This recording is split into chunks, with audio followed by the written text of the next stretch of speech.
Alors, suite de l'exercice sur l'application de la seconde loi de Newton dans le cas d'une particule chargée dans un champ électrostatique uniforme. Tu vois, ce sujet que je t'ai montré et que j'ai démarré dans une précédente vidéo dans laquelle j'ai traité cette question-là. Tracer le vecteur FE et le vecteur champ électrostatique dans le contexte de l'exercice entre les deux plaques P1, P2 chargées qui font dévier l'électron, etc.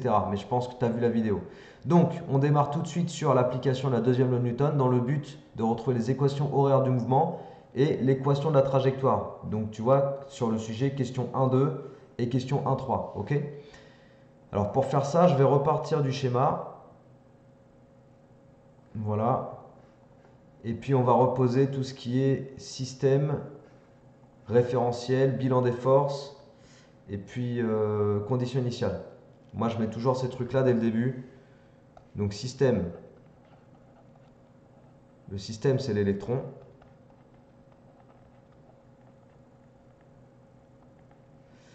Le référentiel, il est terrestre, supposé galiléen.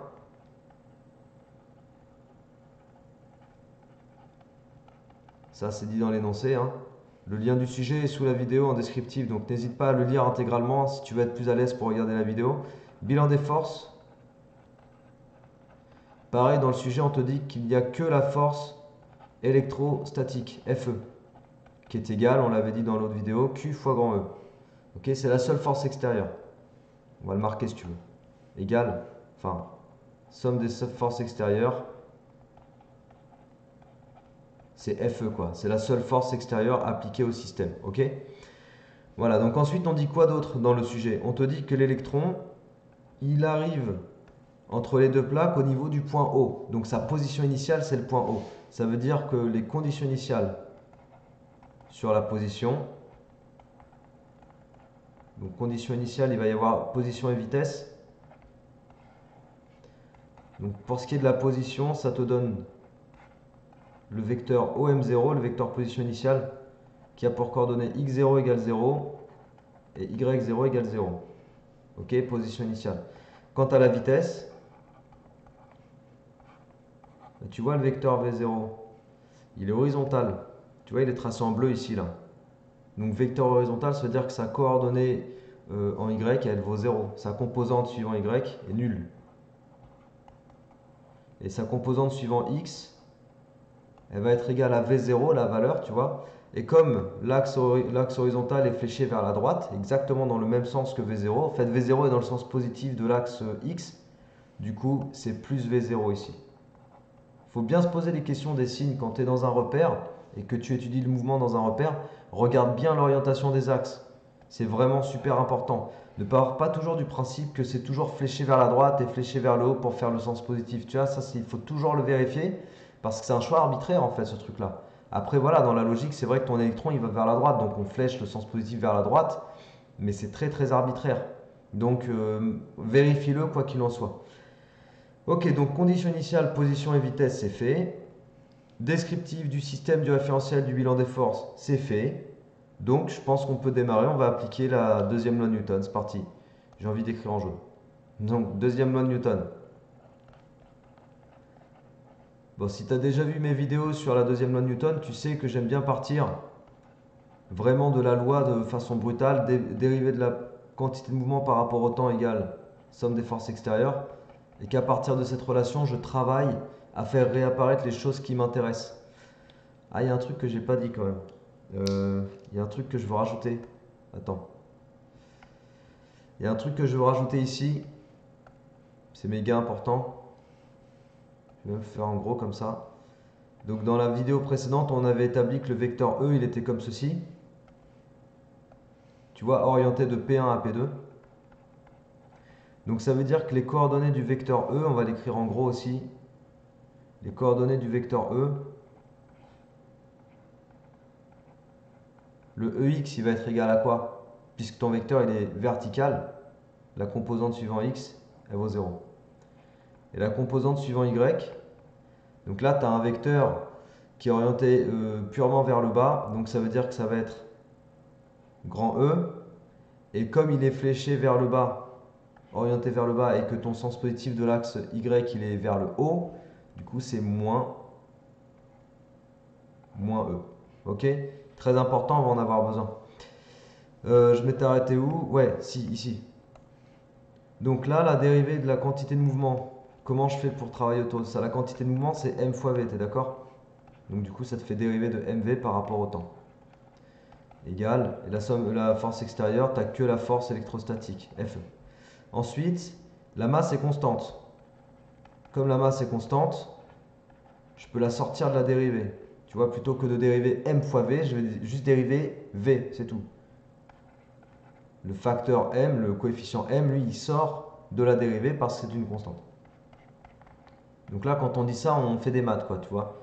C'est uniquement des propriétés de maths. Dérivée de la vitesse par rapport au temps, c'est l'accélération. Et la force électrostatique, c'est moins E fois grand E. Pareil, ça je te l'ai dit dans la vidéo précédente. Donc qu'est-ce qu'on fait à partir de là? Ben, on isole A. A égale moins E sur M fois grand E. Voilà, donc en fait, grâce à la deuxième loi de Newton, tu arrives à trouver une relation vectorielle vérifiée par le vecteur accélération instantanée. Ça veut dire quoi? Ben, ça veut dire que tu vas pouvoir dire que la composante AX de ton vecteur A, elle est égale à moins E sur M fois EX. Ok, en fait, ta relation vectorielle, tu l'écris suivant X et tu l'écris aussi suivant Y. Donc, c'est-à-dire que AY, c'est moins E sur M fois EY. Tu vois le truc? Et pourquoi je suis revenu en arrière là pour te faire apparaître le vecteur E? Parce que EX et EY, on va en avoir besoin ici pour remplacer. Donc EX, je remplace par 0. EY, je remplace par moins E. Ok? Donc EX, tu te souviens, on a dit on remplace par 0. Bon, je le barre du coup. Et 0 fois moins E sur M, ça fait 0. Et EY, je le remplace par moins E. Et du coup, tout ça, si tu simplifies, ça va te donner moins par moins plus. Donc E grand E sur M. On le réécrit un peu mieux si tu veux pour résumer. Donc le vecteur A, on vient de déterminer le vecteur A en fait. AX vaut 0. Et AY, c'est E grand E sur M. D'accord? Donc ça, c'est le premier résultat important. Ça marche? Marque au fur et à mesure, si tu veux, tu mets pause. Et puis tu le mets sur une feuille. Comme ça, après, on passe à la page d'après. Même si je vais le réécrire, tu as quand même ça sous les yeux. Ok. Alors, AX, AY. Ensuite, on sait quoi? On sait que AX est la dérivée de VX par rapport au temps. C'est qui me dit ça? C'est le cours? C'est le cours qui me dit ça. Et du coup, on vient d'établir que AX, c'est 0. Donc AX, c'est ça. Et AX, c'est ça. Tu vois, basiquement. Du coup, qu'est-ce que tu vas dire? Bah, tu vas conclure que la dérivée de Vx par rapport au temps, ça vaut 0. Ok? Donc je cherche Vx, je cherche la fonction Vx. Et Vx, c'est une fonction dont la dérivée vaut 0. Donc Vx, c'est une fonction constante. Ok? Cette constante, je vais l'appeler C1, d'accord? Parce que je ne sais pas ce qu'elle vaut et je vais la rechercher. Donc Vx, à n'importe quel instant, c'est toujours égal à C1. Donc, ça veut dire que Vx, notamment à l'instant t égale 0, c'est égal aussi à C1. Bah ouais, puisque c'est toujours égal à C1, à l'instant t égale 0, c'est égal à C1. Or, Vx à l'instant t égale 0, on en avait parlé au tout début dans les conditions initiales, on avait appelé ça V0x. Te souviens-tu? Et on l'avait même dit ici. V0x, c'est moins, non, plus, pardon, plus V0. Tiens, je vais l'enlever ce plus que j'avais mis parce qu'il perturbe. V0x, c'est plus V0. Tu vois, c'est V0. Bah du coup,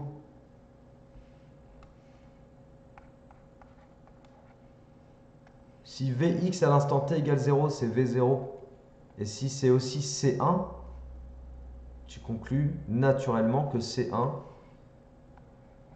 égale V0, tu vois, c'est obligatoire. Donc la constante, tu viens de la déterminer. Tu viens de déterminer C1. Et une fois que tu as déterminé C1, tu réécris. Tu vois, c'est un peu long, effectivement. Il y a des élèves qui me disent, ouais, c'est un peu long d'écrire, de tout réécrire à chaque fois. Ouais, c'est vrai, c'est un peu long, mais c'est pas grave. Le tout, c'est que tu comprennes chaque étape. Très important. Donc Vx à l'instant t, c'est V0. Maintenant, on va chercher Vy. Donc, qu'est-ce qu'on sait? On sait que AY, c'est la dérivée de Vy par rapport au temps. Et que AY, donc ça c'est qui te le dit? C'est le cours, hein, toujours.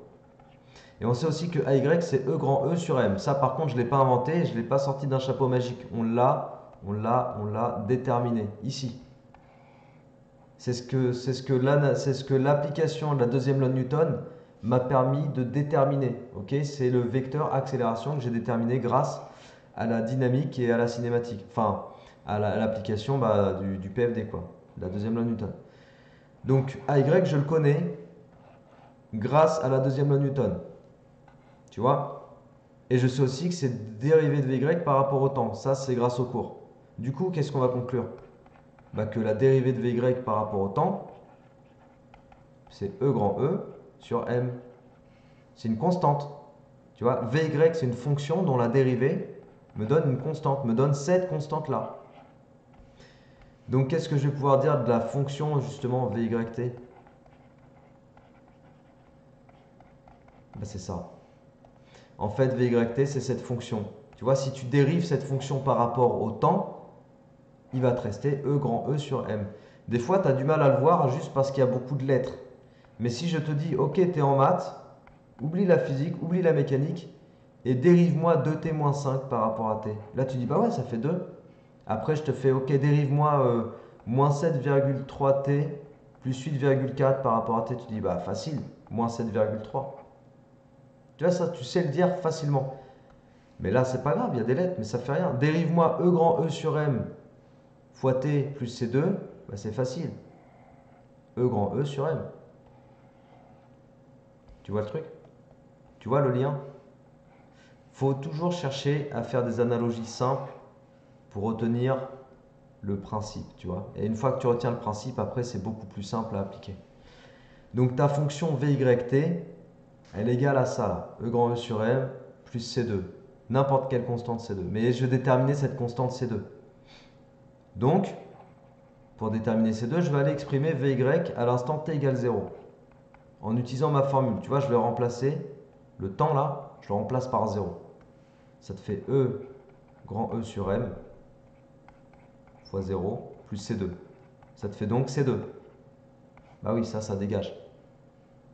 Or, Vy à l'instant t égale 0, on en avait déjà parlé. Tu as compris, comme tout à l'heure, on en avait parlé au moment des conditions initiales, ici. Vy à l'instant t égale 0, c'est celui qu'on avait appelé V0y. Et il est égal à 0 le bazar. Ben voilà, 0. Donc du coup, ton Vy à l'instant t égale 0, il est censé être égal à C2, mais il est aussi censé être égal à 0. Qu'est-ce que tu conclus? Naturellement, tu conclus que C2 égale 0. Et donc, une fois que tu as conclu ça, bah, tu reprends ta relation émise au-dessus, et puis C2, tu le remplaces par 0, vu qu'on vient d'émettre que C2 égale 0. Tu vois, donc le vecteur Vy, la coordonnée suivant Y du vecteur vitesse, c'est E grand E sur M fois T. Voilà, c'est juste ça. Donc finalement, ton vecteur V, on vient d'établir que son Vx, c'est V0, et sa coordonnée suivant Y, Vy, c'est E grand E sur M fois T. T'as compris le truc? On vient de retrouver par les primitives successives, voilà, je te lâche le mot, mais j'en avais déjà parlé ailleurs. On vient de retrouver donc les coordonnées du vecteur V à partir des coordonnées du vecteur A. Maintenant, on va chercher le vecteur position. Même technique. Je vais essayer d'aller un peu plus vite pour conclure là, cette vidéo parce qu'il faut aussi faire l'équation de trajectoire. Vecteur position. Vx, c'est la dérivée de x par rapport au temps. Ça, c'est le cours. Et puis, c'est aussi égal à V0. Du coup, la dérivée de x par rapport au temps, c'est V0. Du coup, xt, c'est V0 fois t, plus une constante qu'on va appeler C3. Or, x à l'instant t égale 0, non, c'est plutôt donc, parce que je vais employer la relation qui est juste au-dessus du coup.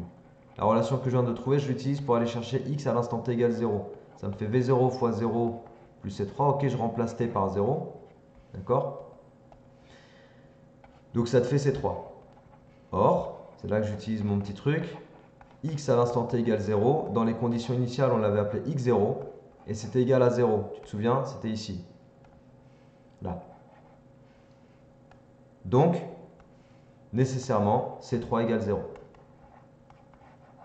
Donc, je reprends la formule de x à l'instant t et j'écris que c'est uniquement V0 fois t. Voilà. Ça, c'est fait. Maintenant, on fait la même chose avec Vy, d'accord? Donc Vy, c'est la dérivée de y par rapport au temps. Et Vy, c'est égal à E grand E sur M. Donc tu conclus que la dérivée de y par E grand E sur M fois t, pardon. J'avais mis le t là-haut? Ouais, j'avais mis. E grand E sur M fois t. Donc tu conclus que la dérivée de y par rapport au temps, c'est E grand E sur M fois t. Donc ça veut dire que ta fonction y par rapport au temps, ta fonction yt, ce serait ça, tu vois. On aimerait bien voir t carré apparaître. Mais si tu dois faire apparaître t carré, il faut que tu fasses apparaître le fameux 1/2. Tu sais, celui qui vient compenser le x2 qui va apparaître quand tu vas dériver. Tu vois, c'est celui qui va te permettre de dire la dérivée de ça, ça redonne bien E grand E sur M fois t. Si tu n'avais pas le 1/2, tu auras un x2 qui apparaîtrait dans la formule. Ce sera un peu naze. Plus une constante, je l'appelle C4. Donc du coup, y à l'instant t égale 0. Ça te fait 1/2 E grand E sur M fois 0. Et tu vois, je remplace t par 0 plus C4. Bon, bah tout ça, ça fait 0. Il te reste quoi? Il te reste C4. Or, toujours la même structure. Tu vois, je reste avec la même structure tout au long de ces histoires d'équations horaires. Y à l'instant t égale 0, c'était y0, ma condition initiale, que j'ai calée dès le début, qui vaut 0. Ça, je l'ai dit dès le début. Du coup, qu'est-ce que tu conclus? Bah, nécessairement que C4 égale 0. Voilà. Donc on a Y. Donc on a Y. Donc on a établi les équations horaires du mouvement. Ok? Allez, dernière étape. Et puis après on conclut cette vidéo. Donc vecteur position OM, il a pour coordonnées x égale V0 fois t. Y égale E grand E sur M t carré. Et on veut l'équation de la trajectoire, tu vois, pour la question 1.3, je crois. Équation de la trajectoire. Bon, bah là, la technique, c'est que tu vas prendre x. Tu vois le x? Tu le prends et puis tu isoles t. Donc ça te fait t égale x sur v0. Après, tu prends t et puis tu le réinjectes dans y. Donc y égale E grand E sur M fois, et puis à la place de t, tu écris x sur v0 au carré. Après, tu simplifies un tout petit peu, enfin, tu transformes l'écriture si tu veux. Ça te fait E grand E sur M sur mv0 carré, voilà, fois x carré. Voilà, t'encadres, et ça s'appelle une équation de trajectoire. C'est-à-dire que tu as y en fonction de x directement, donc tu as la trajectoire de ton système. Ok? J'ai oublié un 2. J'ai oublié un 2. Non, je l'ai. Attends, non, je l'ai pas. Ah, j'ai oublié le 2. Ok. J'ai oublié le 1/2, tu l'avais peut-être vu pendant que j'écrivais. Hop, 1/2. 1/2. 1/2. Donc là, j'enlève le 1, quoi. Ok, donc voilà. C'est ce qui te demandait de retrouver pour la question 1.3, tu vois. E grand E sur 2m v0 carré fois x carré. Ok, c'est exactement ce qu'on a retrouvé avec toute l'application des primitifs successifs pour passer du vecteur accélération au vecteur vitesse, puis du vecteur vitesse au vecteur position. Et après, on utilise x et y pour réinjecter l'un dans l'autre et trouver l'équation de trajectoire. D'accord? C'est vraiment le truc classique, c'est toujours comme ça. Après, les vraies questions qui peuvent commencer à devenir un peu plus pointues, c'est quand on va te demander d'utiliser l'équation de trajectoire, d'utiliser l'équation horaire pour trouver une histoire de vitesse particulière, des trucs comme ça. Là, ça peut devenir un peu plus technique. Mais vraiment, sur le déroulé pour mettre en place équation horaire et équation de trajectoire, essaye de bien t'entraîner parce que si tu maîtrises ça, tu es déjà tranquille pour une grosse partie de l'exo, ok? Allez, je te laisse là. Travaille bien, courage, motivation. Abonne-toi à la chaîne si tu n'es pas abonné. Diffuse mon travail et partage ma façon d'expliquer ma pédagogie. Et puis, à la prochaine. Allez, ciao!